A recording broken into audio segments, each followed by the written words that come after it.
Nós estamos refletindo na série A Natureza do Reino de Deus. O tema de nossa mensagem de hoje é o reino de Deus versus o reino deste mundo.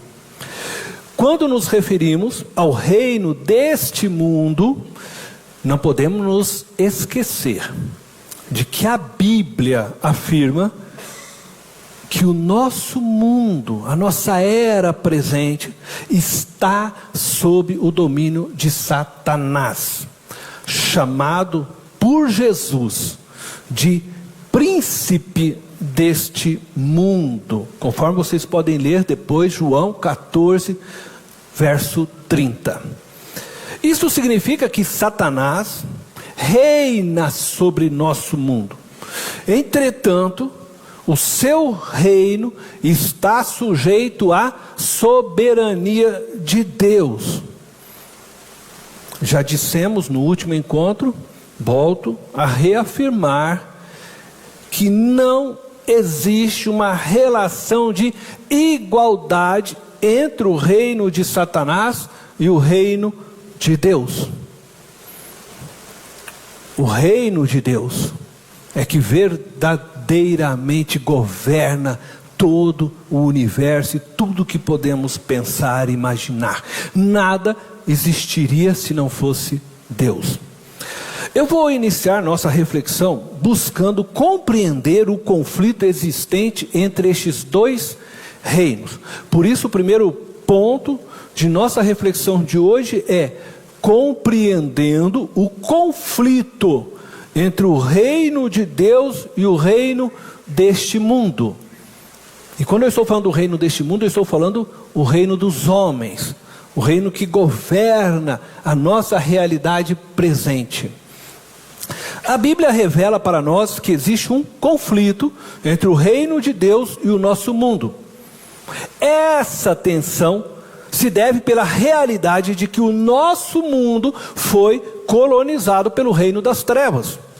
O domínio do reino das trevas sobre o nosso mundo aconteceu quando Adão e Eva, o primeiro casal criado por Deus no Éden, sucumbiram diante a tentação e a mentira apresentada pela serpente de que Deus não queria que eles comessem do fruto da árvore que se encontrava no centro do jardim, para não serem como Ele, Deus, conhecedor do bem e do mal. Então vou repetir só para que fique claro. A serpente induziu Adão e Eva a pensarem que Deus não queria que eles comessem do fruto da árvore que se encontrava no centro do jardim, para que eles não tivessem o mesmo conhecimento do bem e do mal que Deus possuía. O homem e a mulher, despertados então pela serpente, julgaram que ao comerem do fruto, teriam a capacidade de discernir o que era bom e o que era mal para si mesmos. Acreditaram que poderiam ser autossuficientes e autoexistentes, não precisando mais de Deus para dizer a eles o que fazer e como eles deveriam viver. Afinal, eles teriam todo o conhecimento do bem e do mal e fariam as escolhas a partir deste conhecimento. Não precisariam mais de Deus. Essa era a compreensão de Adão e Eva. Entretanto, a queda do homem e da mulher no Éden interrompeu o fluir da vida de Deus sobre eles e sobre toda a criação, tornando a morte presente em suas vidas. E a morte se tornou presente em todas as suas dimensões: espiritual, física e psicossomática. A queda do homem e da mulher no Éden não só tornou a morte presente, em nosso mundo, com todas, né, as suas dimensões, mas também fez com que o mal se tornasse parte de nossa própria natureza humana. Adão e Eva, ao serem expulsos do paraíso, deram início à raça humana pecadora. Uma vez que o mal passou a compor a nossa natureza humana, nos tornamos facilmente manipuláveis por Satanás e seus anjos caídos. Além de termos de vigiar e orar para dominarmos nossas vontades, nossas paixões egoístas, vingativas, imorais, visto que todas as nossas vontades e paixões estão dominadas pelo mal que hoje habita em nós desde a queda, ainda precisamos cuidar para que Satanás e as suas hostes malignas não nos induzam ao erro, fazendo-nos acreditar que o caminho mau é bom e que o caminho bom é mau. É neste contexto de vigilância, para fazermos a vontade de Deus, e não permitirmos que nossas vontades e paixões nos dominem, e nem sejam elas manipuladas pelo diabo, é que Paulo adverte os crentes da igreja de Éfeso a se fortalecerem no Senhor e no seu poder, como nós podemos ler na carta aos Efésios, capítulo 6, do verso 10 ao verso 13. Eu convido todos a me acompanharem. Diz assim: finalmente, eu grifei em amarelo, porque eu quero destacar esta palavra. Finalmente, fortaleçam-se no Senhor e no seu forte poder. Vistam toda a armadura de Deus, para poderem ficar firmes contra as ciladas do diabo. Pois a nossa luta não é contra pessoas, mas contra os poderes e autoridades, contra os dominadores deste mundo de trevas, contra as forças espirituais do mal nas regiões celestiais. Por isso, vistam toda a armadura de Deus, para que possam resistir no dia mau e permanecer inabaláveis depois de terem feito tudo. Amém? A palavra finalmente, que pode ser traduzida pela expressão quanto ao mais, nos indica que Paulo está concluindo sua carta. Mas a palavra finalmente, ela é escrita com a intenção de que antes deles lerem as últimas palavras desta carta, trouxessem às suas mentes tudo o que ele já havia escrito anteriormente. Conseguem perceber isso? É como se eu dissesse aqui diversas orientações a vocês, e aí quando eu estivesse próximo de concluir, eu falo assim, finalmente, como quem diz, né? Considere tudo aquilo, e eu vou fazer o fechamento daquilo que eu tenho para dizer. Então quando ele faz isso, ele está querendo que eles se lembrem de tudo que já foi dito, para chegar nessa conclusão, a qual ele está prestes a fazer. Mas o que Paulo disse anteriormente? Então eu vou passar isso com vocês, para que a gente possa então concluir aqui aonde estamos, porque aí ele chega aqui, Efésios, né? Capítulo 6, versículo 10, que a gente leu. Então vamos lá, vamos lembrar agora do que Paulo falou. Paulo havia apresentado a eles o plano de Deus para toda a humanidade, que em Cristo, antes da fundação do mundo, fomos predestinados para sermos santos, irrepreensíveis e adotados como filhos de Deus. Depois mostrou a eles que em Jesus, Deus nos libertou do poder do pecado, nos libertou do domínio que a cultura e o sistema estabelecido no mundo exerciam sobre eles, mas exerce sobre nós hoje também. E nos libertou, por fim, do poder manipulador do diabo. Todas estas coisas estão dentro deste contexto desta carta. Depois o apóstolo segue afirmando que fomos criados por Deus para fazermos boas obras. Então ele passa a exortá-los a viverem de forma digna desta vocação que receberam de Deus em Cristo, a fim de que eles fossem santos, irrepreensíveis, filhos de Deus e praticassem boas obras.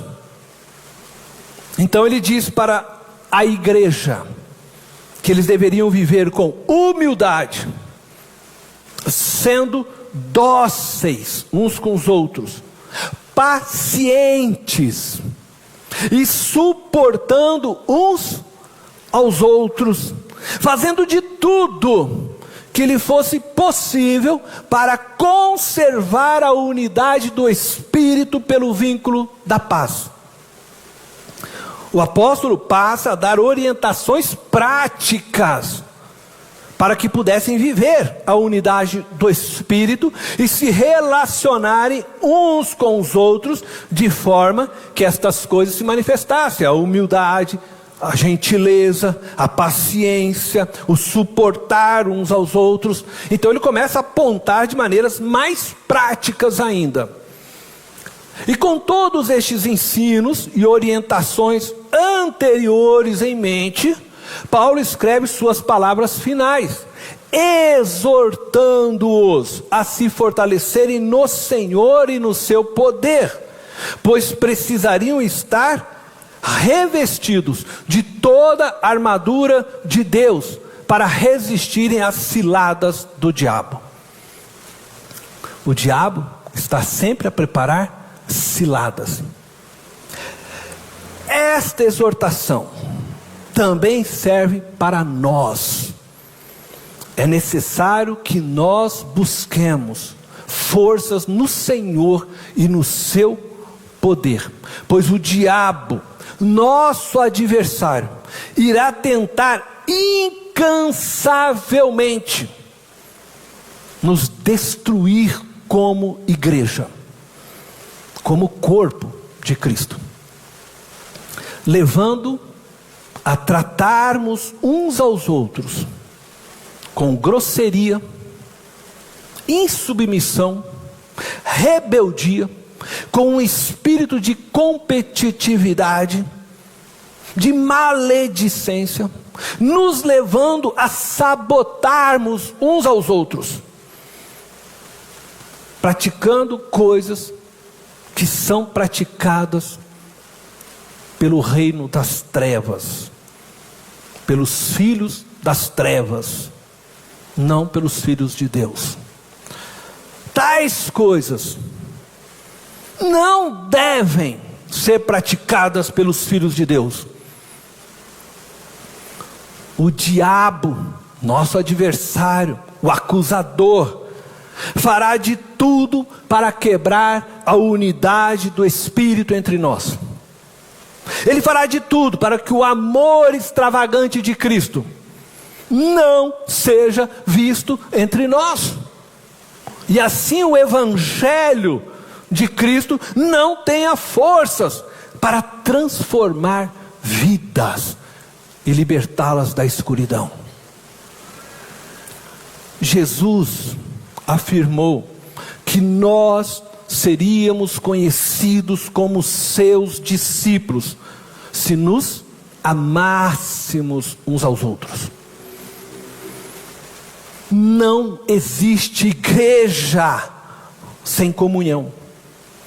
Não existe cristão independente do outro. Não existe cristianismo sem comunidade, sem corpo. Cristianismo é experiência pessoal com Deus, é uma experiência individual de cada um de nós com Deus, mas que nos lança para dentro da vida de comunidade.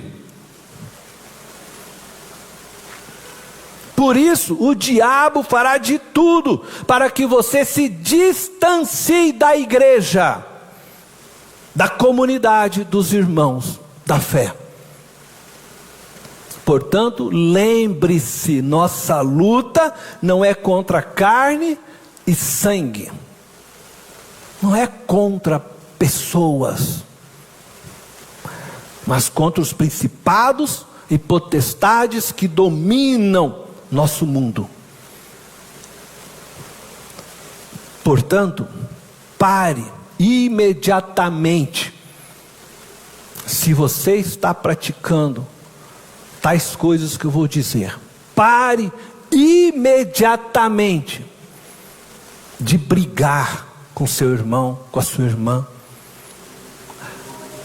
Pare de tratar as pessoas com grosseria. Seja gentil.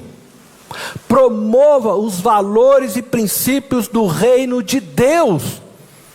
Promova aquilo que é característica e marca da pessoa de Deus e de seus filhos. Se você foi maltratado por seu irmão ou por sua irmã, perdoe quantas vezes forem necessárias. Este é o ensinamento de Jesus. Assim você irá promover valores e princípios do reino de Deus e manterá a unidade do Espírito. Não seja um promotor do reino das trevas. Não dissemine ódio, contendas, divisões entre nós, porque isto é obra do diabo, não de Deus. Paulo termina sua carta deixando bem claro para a igreja de Éfeso e a nós, que forças espirituais malignas, que colonizaram o nosso mundo, e que agora reinam sobre nosso mundo, irão se opor violentamente contra o projeto de Deus em Cristo para nós, contra a igreja de Cristo, que é o projeto de Deus desde a fundação do mundo. Portanto, revista-se de toda a armadura de Deus, para que você possa resistir no dia mau e permanecer inabalável.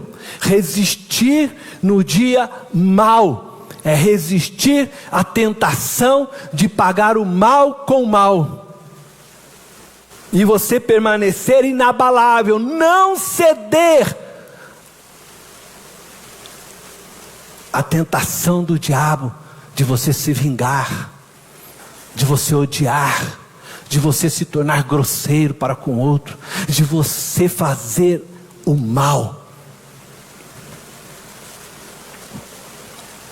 Uma vez que o nosso mundo foi colonizado pelo reino das trevas e passou a ser domínio do reino de Satanás. E não se engane, o mundo lá fora é domínio do reino de Satanás. Ele se tornou hostil a Deus. Automaticamente se tornou hostil ao seu Filho Jesus Cristo. E por isso o crucificaram na cruz. O mundo se tornou hostil aos princípios e valores do reino de Deus, anunciado e ensinado por seu Filho Jesus. Portanto, não estranhe que o mundo venha se tornar hostil a você, que tomou a decisão de seguir a Jesus e viver submisso aos seus princípios e valores. Porque o mundo dos homens está dominado, colonizado pelo reino das trevas. Entretanto, nós cristãos precisamos entender que nem tudo neste mundo é mal, mesmo vivendo sob o domínio de Satanás e em conflito, com o reino de Deus. O nosso mundo ainda é capaz de produzir coisas boas e belas. Como que isso é possível? Isso é explicado pelos teólogos através do conceito chamado por eles de graça comum. Vamos analisar este conceito teológico em nosso segundo ponto de hoje. A graça comum é a graça universal, ou seja, é a graça, o favor de Deus que se derrama sobre todas as pessoas do mundo, independentemente de seu credo, de sua escolha sexual, de sua raça, de sua etnia, de sua língua, de sua classe social. A graça comum é revelada na misericórdia com que Deus trata toda a raça humana. Ela não faz distinção entre um crente e um ímpio. Deus distribuiu e ainda hoje distribui determinadas bênçãos a todos os seres humanos da terra. O próprio Senhor Jesus explica este conceito da graça comum ao ordenar que seus discípulos amassem os seus inimigos e orassem por aqueles que os perseguiam, conforme nós podemos ver em Mateus capítulo 5, verso 44 e 45. Eu convido vocês a me acompanhar. Diz assim: mas eu lhes digo, amem os seus inimigos e orem por aqueles que os perseguem, para que vocês venham a ser filhos de seu Pai que está nos céus, porque Ele faz raiar o seu sol sobre maus e bons, e derrama chuva sobre justos e injustos. Jesus está dizendo que devemos amar nossos inimigos e orar por aqueles que nos perseguem. Por quê? Ele diz, porque Deus, nosso Pai Celestial, demonstra amor por eles, fazendo com que o sol se levante sobre maus e bons. O sol que se levanta e que aquece o nosso dia não é só para os filhos de Deus, é para toda a humanidade. Deus faz isso por amor a toda a raça humana a qual Ele criou. Da mesma forma como Ele faz com que a chuva caia também lá no campo do agricultor que é mau, como no campo do agricultor que é bom, porque Ele ama a todo ser humano. É isso que Jesus está falando para nós e nos ensinando. Se Deus demonstra amor pelos maus e bons, Ele está dizendo que nós também temos que ser assim, para sermos filhos de Deus. Entretanto, preste atenção, a graça salvadora, também chamada pelos teólogos de graça especial, não é experimentada por todos. A vida eterna é dada para aqueles que creem em Jesus Cristo, em sua obra redentora na cruz. Mas a graça comum, isto é, o amor de Deus, o favor dele para com toda a humanidade, se manifesta hoje, está se manifestando neste momento sobre todos. A graça comum, esse favor para com ímpios e justos, ela é percebida claramente na esfera física, intelectual e moral da vida. Eu vou tentar apresentar aqui algum exemplo, um pouco disto. Por exemplo, na esfera física, o alimento que sustenta a vida provém de Deus. Bons e maus desfrutam disto. Como nós já vimos, é Deus que faz o quê? Que o sol se levante e a chuva caia no tempo certo, para que a semente dê seu fruto e todos os homens possam se alimentar e assim sobreviver. E isso acontece por quê? Porque a terra gira em torno do seu próprio eixo, ao mesmo tempo que a terra gira em torno do sol. Quem mantém tudo isso funcionando é Deus. É Deus com seu poder. Mas todo ser humano é abençoado por causa disso e tem vida por causa disso, porque é graça comum de Deus manifestado a todos. A vida humana em nossa era presente, ela é sustentada por Deus. Até mesmo aquele que nega a existência de Deus é agraciado por Ele. E só vive porque Ele está sustentando esta vida.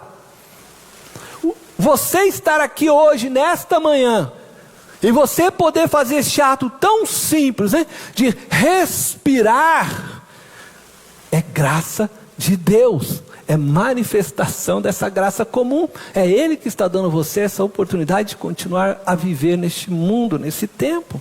Na esfera intelectual, muitas coisas poderiam ser ditas, mas eu vou me prender, né, à parte da medicina. Muitas doenças que nós conhecemos hoje, elas são curadas através da medicina. Isso só é possível porque Deus concedeu ao homem inteligência. Quando Deus criou o ser humano, Ele deu ao ser humano alguns atributos inerentes à sua própria natureza, isto é, Ele deu a nós, entre esses atributos, inteligência. E é isso que nos difere da demais criação, essa capacidade de raciocinar e desenvolvermos a sabedoria.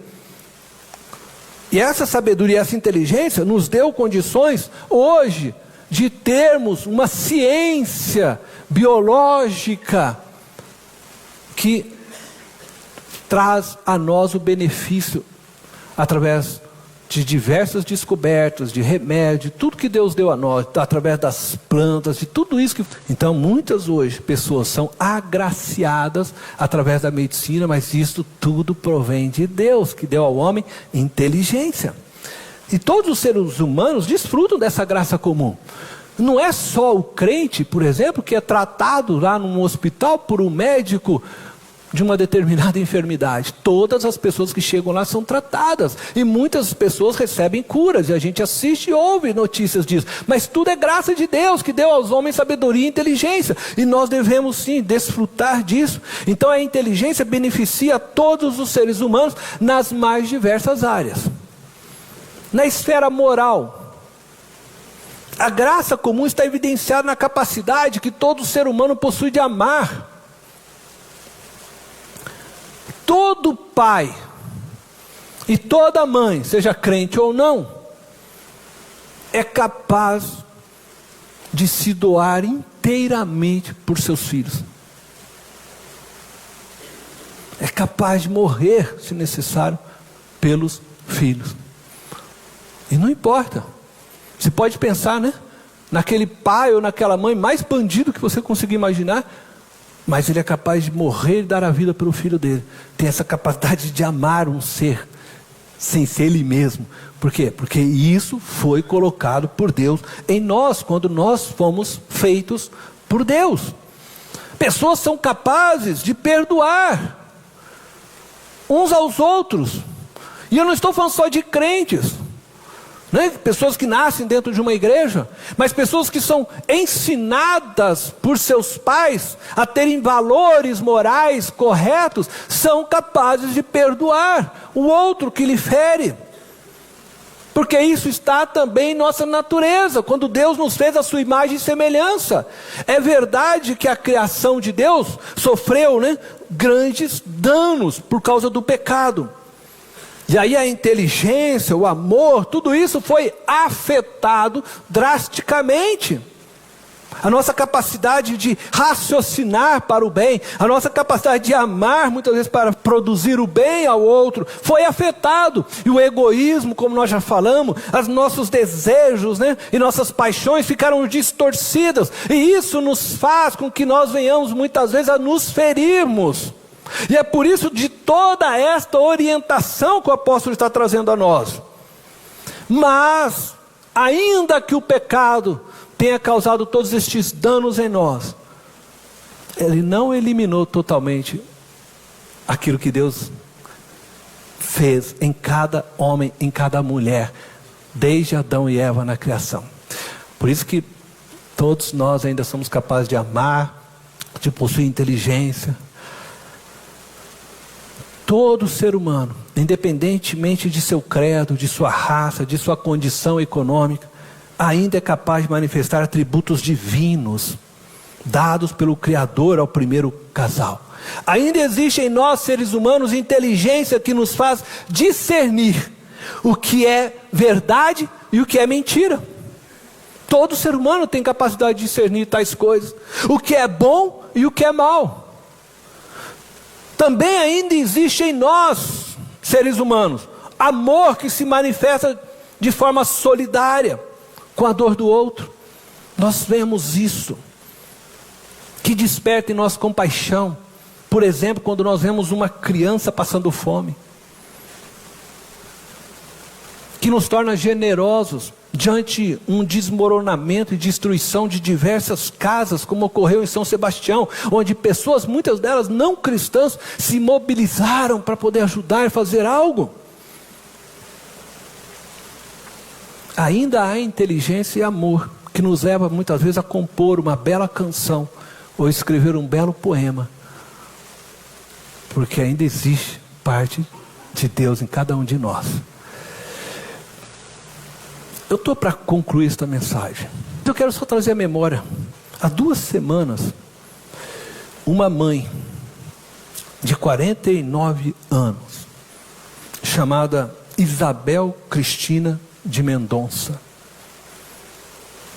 viu um homem num carro de cabeça baixa.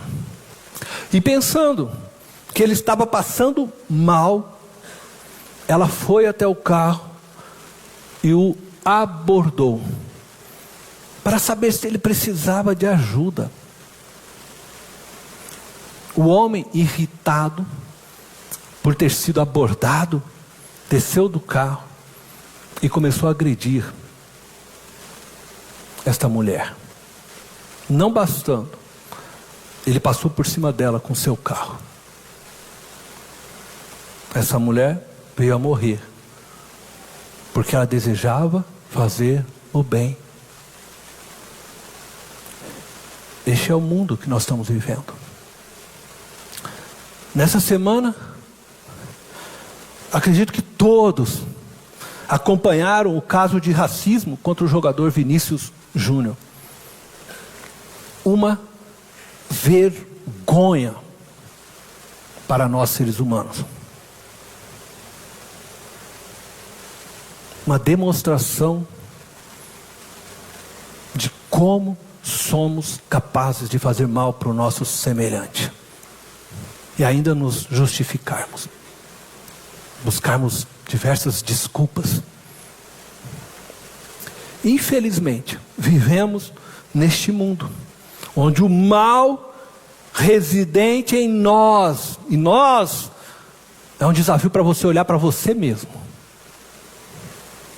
tem se aflorado mais e mais, nos levando a nos tornarmos mais violentos e radicais. Na medida em que nós, seres humanos, temos nos distanciado de Deus e de seus princípios e valores, estamos nos tornando mais desumanos. E eu vou mais longe. Nós estamos cada vez mais demoníacos. as marcas do diabo se expressam cada vez mais forte através da humanidade.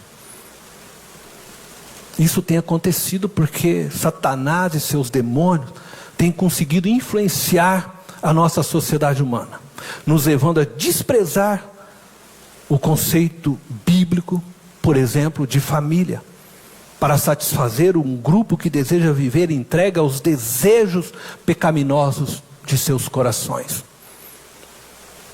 Satanás e seus demônios também têm nos levado a negar a realidade do pecado em nós,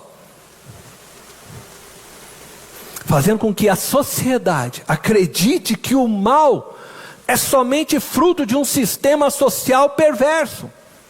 Dessa forma, a solução que o mundo quer dar para a maldade do homem não é a experiência de um novo nascimento, mas simplesmente eles acreditam que basta uma boa educação para que a sociedade humana possa melhorar. Mentiras do inferno. Satanás e seus demônios têm levado o ser humano a desacreditar na doutrina bíblica da criação. Dessa forma, levar o homem e a mulher a negar a existência de Deus, o Criador. Eles também têm levado a sociedade a negar a realidade sobrenatural das Escrituras, contestando cada vez mais esta realidade.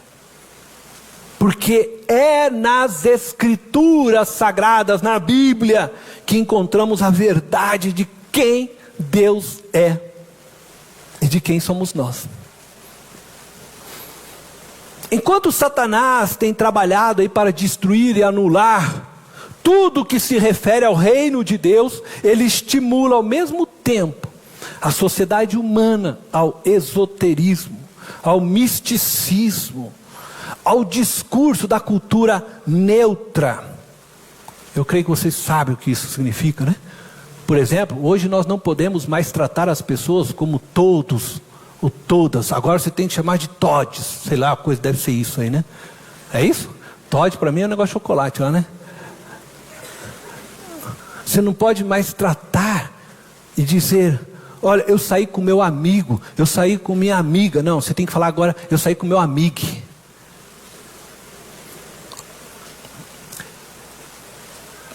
Todas estas coisas têm origem do inferno, e nós não podemos aceitá-las como cristãos. Eu acredito que seja relevante eu dizer que não podemos usar da força para impedir a propagação dessa cultura infernal. Nossas armas não são carnais, mas espirituais. Nós devemos orar, dobrar o joelho, jejuar pela conversão e transformação das pessoas. Nós devemos demonstrar muito amor, através de atitudes que sejam visíveis por todas as pessoas, incluindo aqueles que defendem as bandeiras do inferno. Mas nós precisamos abraçá-las, nós temos que ser luz para conseguir apagar as trevas que há nelas. Portanto, nós não podemos praticar as obras do inferno, porque senão não existe luz para que elas possam ver em nós. Não se iluda. Há uma autêntica oposição do inferno contra a igreja de Cristo. E eu não estou falando de oposição às denominações eclesiásticas. Não estou falando de oposição à igreja batista, à Assembleia de Deus, quadrangular, adventista, testemunho de Jeová. Eu não estou falando dessas coisas aí fora, dessas igrejas com as suas placas. Eu estou falando que o inferno está lutando contra aqueles que verdadeiramente pertencem ao reino de Deus, que estão dentro de igrejas com as suas denominações. Mas o inferno quer apagar a luz de quem é verdadeiramente crente, porque dentro das denominações existe sim representantes do capeta para destruir a unidade da igreja. E que você não seja este representante. Que você entenda a verdade deste evangelho, para fazer diferença. Porque se você estiver plantando divisão, facção, se você não trata o outro como deveria, se você não é dócil, se você não faz o que tem que ser feito como filho de Deus, você está trabalhando para o diabo.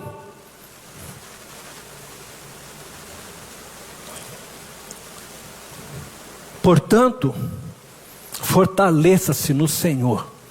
Finalmente, fortaleça-se no Senhor e no seu poder, a fim de escolher no dia a dia de sua vida, em cada fala, em cada atitude, pelos valores e princípios do reino de Deus, e não do reino dos homens, e não do reino das trevas.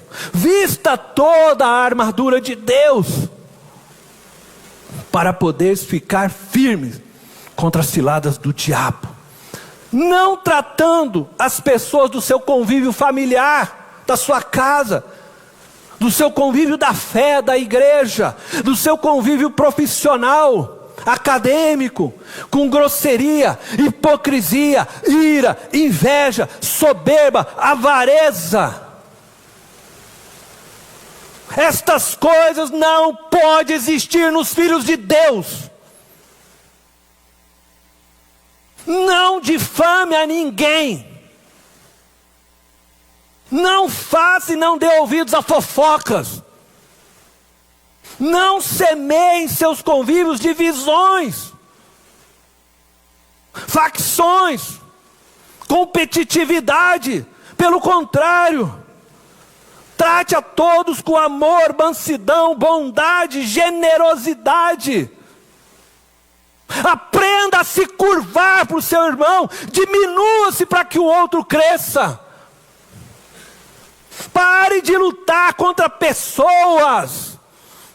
Pessoas têm que ser amadas, cuidadas, valorizadas, porque foram feitas à imagem e semelhança de Deus. Não importa onde ela esteja, se está aqui dentro, se está lá no candomblé, se está lá no islamismo, tem que ser amadas. A nossa luta não é contra carne e sangue, é contra principados, potestades que dominam este mundo. Portanto, eu quero agora te desafiar a fechar os olhos. Curve sua cabeça.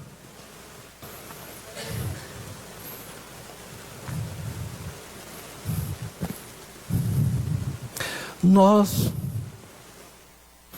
estamos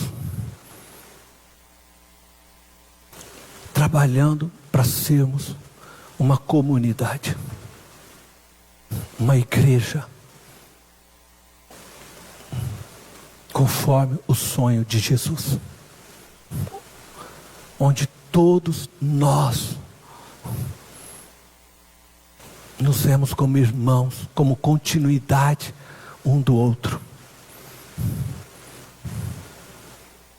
onde todos nós temos que ser expressão do amor de Deus.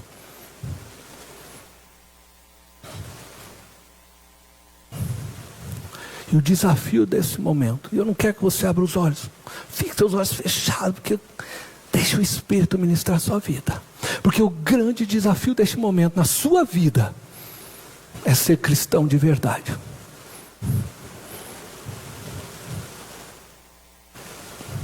É jogar todo o ódio para fora, toda a raiva para fora. E o teu desafio nessa manhã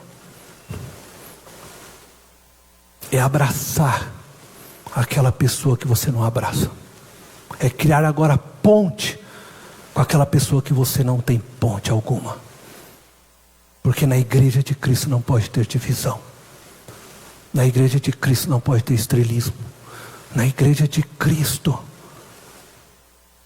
só tem Cristo. Todos somos servos. Portanto, se existe alguém aqui dentro deste lugar que você precisa sim abraçar, você deve fazer isso agora, hoje. E se essa pessoa não estiver aqui, você sabe, se vem na tua mente, Você vai precisar fazer isso, seja à noite, seja durante a semana, porque você precisa estabelecer a paz definitiva no corpo de Cristo. Não existe cristianismo sem perdão. Não existe cristianismo onde há divisão. Não existe cristianismo onde tem estrelismo. Não existe cristianismo onde tem grosseria. Não existe cristianismo onde tem irmãos sabotando uns aos outros. Não existe. Não existe maior e menor.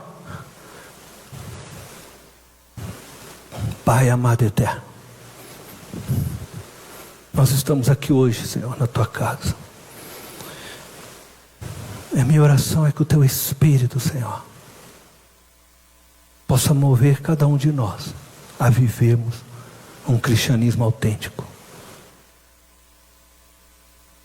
A vivermos, Senhor, de forma a não nos preocuparmos com o que os outros vão pensar ou deixar de pensar, mas a sermos corajosos na fé para fazermos o que temos que fazer, Senhor, como Teus filhos. Sermos sal, sermos luz, nos amarmos, abraçar o pecador, abraçar os irmãos, sermos generosos uns com os outros, sermos gentis. Oh Deus, termos só palavras que edificam, que corrigem, quando necessário, mas com amor. Nós queremos ser cristãos, Senhor, que constrói pontes, que une, porque não pode existir inimigo dentro de um cristianismo. Porque é isso que o Senhor nos ensina, amar os nossos inimigos. E a partir do instante, Senhor, que eu me direciono ao meu inimigo, que eu amo e que eu oro por ele, eu já não vejo mais como inimigo, mas alguém que eu devo servir, me entregar. Eu oro, Senhor, para que nós possamos ser esta igreja, Senhor, uma comunidade onde cada membro seja uma expressão verdadeira do Teu amor, Pai. Constrói em nós esta igreja, constrói em mim, constrói em cada um que aqui está, Pai, em nome de Jesus, amém.